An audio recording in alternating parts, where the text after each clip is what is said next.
Jamar. What's going on YouTube? Washington. This your boy, Jamar 4 here once again.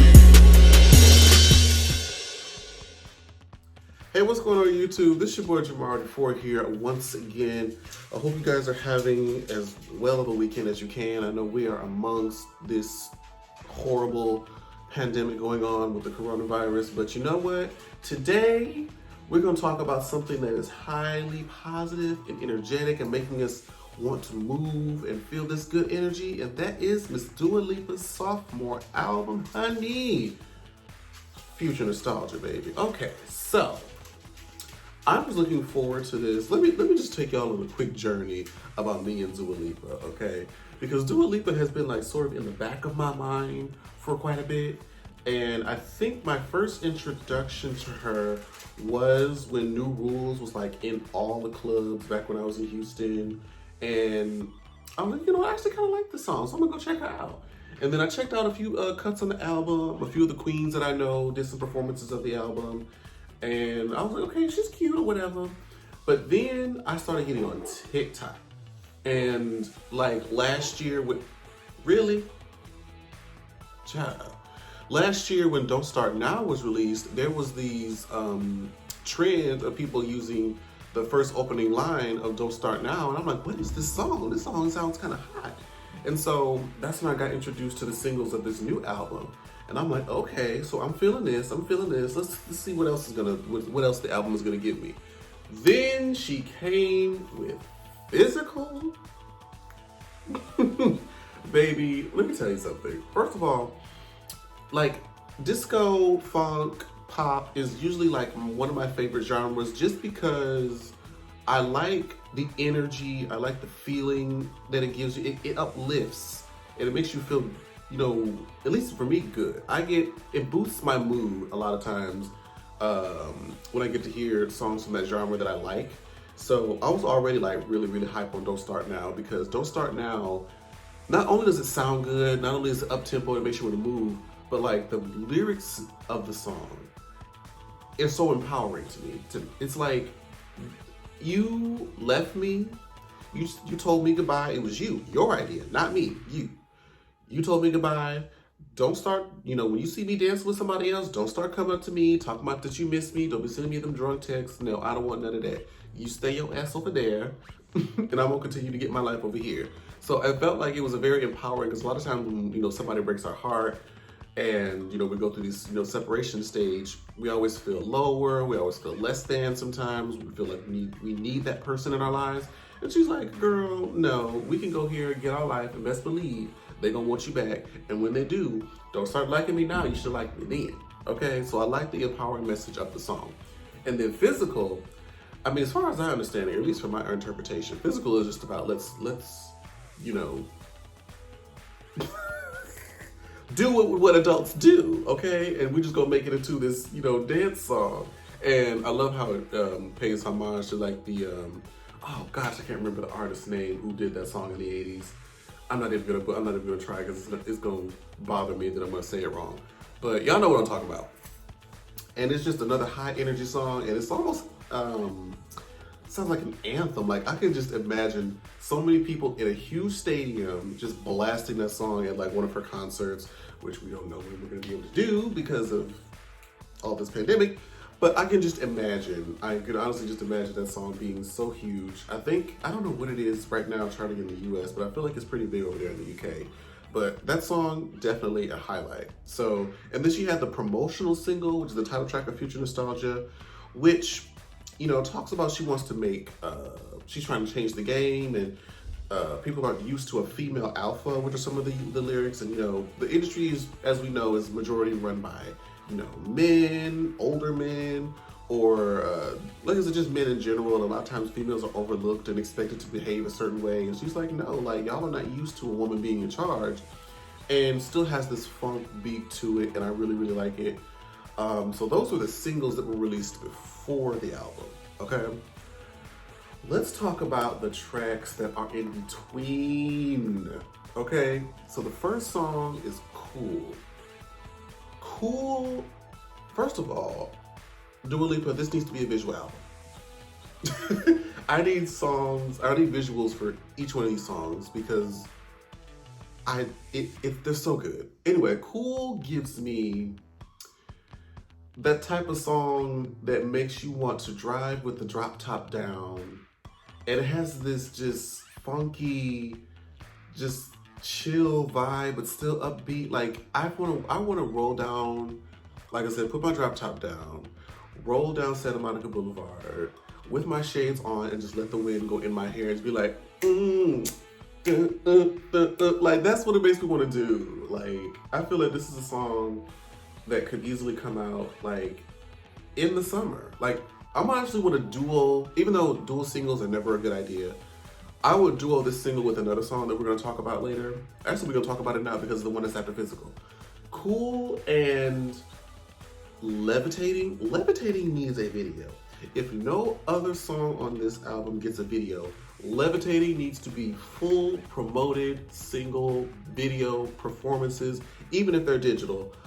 We need performances of this song. Levitating makes me it literally gives me a skating rink. I thought it was just me, and then I was watching a couple of other reactions and reviews on YouTube of people that they had the exact same idea that I had. The Levitating makes you just want to go skate.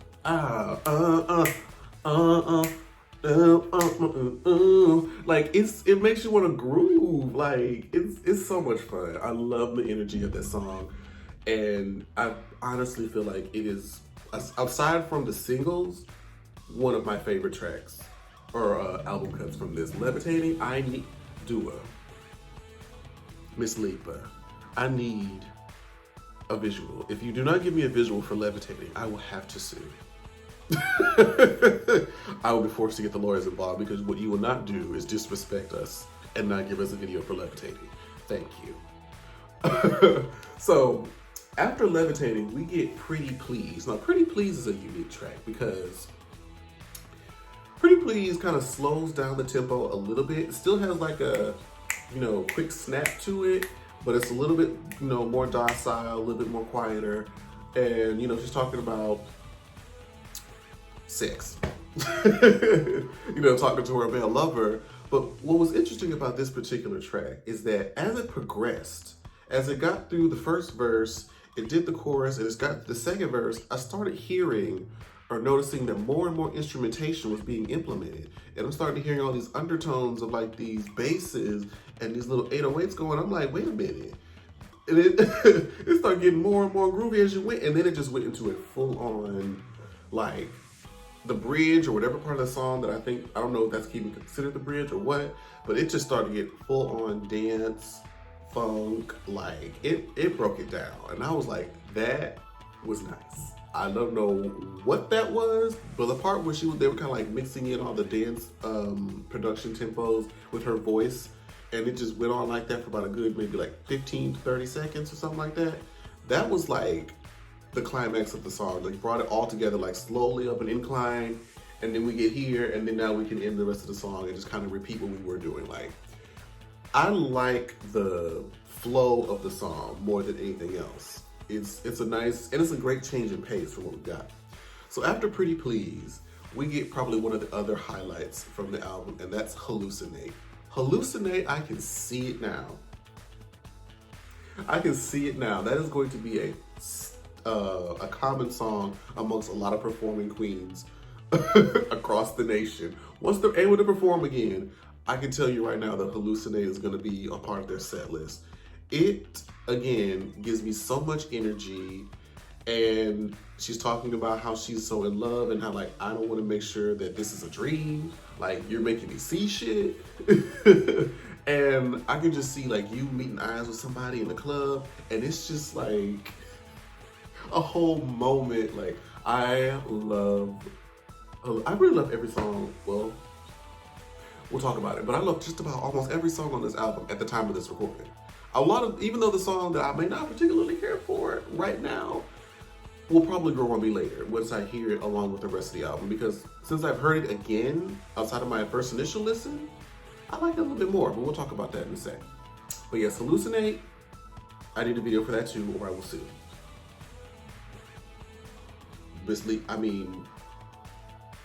I'm just letting you know. So the next song we get is Love Again. Love Again is along with Pretty Please, where the production of it is very unique because it starts off with a bunch of strings, okay? And you're like, okay, this is like a disco pop album. How are these strings gonna be incorporated, right? And then it just like switches it up and it starts introducing this new little underlying bass, and then it goes right into the verse, and I'm like, ooh, that was nasty. That was nasty because I love a song, when you hear it, you're like, okay, this is where we're at, and you have no idea where it's gonna go, and it just takes you to a place. It transcends. Like, those are songs that stick out to me. And the production is great. The production is great all around for all these songs. We can talk about the production until the cows come home. But for this one, the lyrical content, I think this is my favorite song. Well, one of my favorite songs lyrically. I can't, because there's another one that's coming up that's really, really good. And it talks about how, you know, she was apprehensive about loving somebody again because she had been hurt in the past, and how this guy is making her, you know, fall in love again. And I never knew that I could love again. So I really, really enjoyed the lyrical content of this particular song, probably the most. Next, we get to the one of the other singles, Break My Heart, which just put out its video, which is so cute, and which is true. Lyrically, like, I know it's an up-tempo song, it's a groove, we love it, the visuals are great, she looks amazing. That is a question that I feel like we all ask ourselves every time that we start, you know, going on a date with somebody, really getting to know them, catching feelings, having all these great conversations, and it's like, am I falling in love with the person that's gonna break my heart? Like, once you've had that happen a few times, you're really apprehensive about the next person that you try to date. Like, okay, is this gonna be the same situation that I just had? You know, so I appreciated like the vulnerability and the message behind this particular song as well, even though it is still up-tempo and something that you can dance to while you sit up here questioning, should I date this man or not? You know what I mean? So this next song is called Good in Bed, and this is the only explicit song on the album. Now, I won't lie to you. I did not like this song upon a first initial listen. Did not care for it because the chorus felt very repetitive and didn't, to me, compliment the album. And I could change. This could grow on me later. I could completely change my mind. It could turn into one of my favorite songs. But the production, just melodically, was, you know, the you know what it was? I look at this song the same way I did Ariana's Sweetener title track. With it, hit it, hit it, hit it, hit it, twist it, hit it. Like, all of that, like, I hated how that sounded. But now, after the fact that I've listened to the album again, it's not as bad, and I kind of like it a little bit more than I did before. So that's why I said this could change, but right now, as far as the flow of the album, Good in Bed, to me, doesn't fit. I don't know. Y'all let me know. I'm very interested to know, like, because there's some people who like it, there's people who hate it. And I mean, what I will say about it is the lyrical content. She just said, point blank period, I want the, you know what? And I was like, usually, you know, a lot of artists will use innuendos, you know, subtext about it. No, she said, I need it. She's like, I am grown. I am not this little frail pop girl. Like, I am a grown woman's, okay? So, I mean, I'm gonna give the album another initial listen all the way through to check it out, but I think that's the only song that I have to take more time with, that I didn't just love off rip. And the final song is Boys Will Be Boys. I'm so glad that she ended off with this note. And I feel like Future Nostalgia and Boys Will Be Boys are great bookends to house all the messages that she was giving in this album, because Boys Will Be Boys, you know, she talks about how women have to walk around with the keys between their knuckles in case, you know, when there's boys around, because then she may have to potentially defend herself. And how girls are often, they have to mature faster than boys, and how if a girl, this is all the double standards that are associated with male and female. Girls sleep with one person, she's almost considered a slut if she's not a virgin when she's married. But we encourage men to sleep around with all these women, and they're praised for it. And how if a guy makes a mistake, or if a guy does make a pass at a woman, and they have like a potential domestic, you know, thing going on, they'll say that boys will be boys. They'll, you know, they'll pass it off and they'll excuse it like it's something that's okay, and it's not. And a lot of people pay comparison with this song to Taylor Swift's "The Man," which talks about more of the industry type thing. And this is just like on a general level. Like, she said, if you're offended by this song, then you're probably one of the people who say that boys will be boys, not holding them accountable for their actions. And I'm like, Dua Lipa, honestly, this album is really what we needed. Yes, the album has an up-tempo, funk, disco vibe, but she's actually saying very important messages, I feel, in this record. And I really hope that it does very well. I've been telling everybody I know about it. I've been playing it nonstop. And I just can't wait to see what it does. I'm excited to see what visuals come out of this album. And I just need a visual for everything, to be completely honest with you. But if I don't get one for Levitating and Hallucinate, me and Dua Lipa gonna have problems. Okay, I'm just gonna let y'all do that right now. But that's the end of this particular album review, you guys. Let me know what you think about the album and what's your favorite song in the comments below. And yeah, if you've never seen my face before, my name is Jamar84. Again, make sure you follow my social media. All of the information should be in the bottom box below. If you would like to subscribe, go ahead and share this video amongst your social media. Let us all talk about and rejoice in Dua Lipa's album. Alright, you guys, thank you guys so much for watching, and I'll see you guys next time. Bye-bye. Like, share, subscribe. Jamar.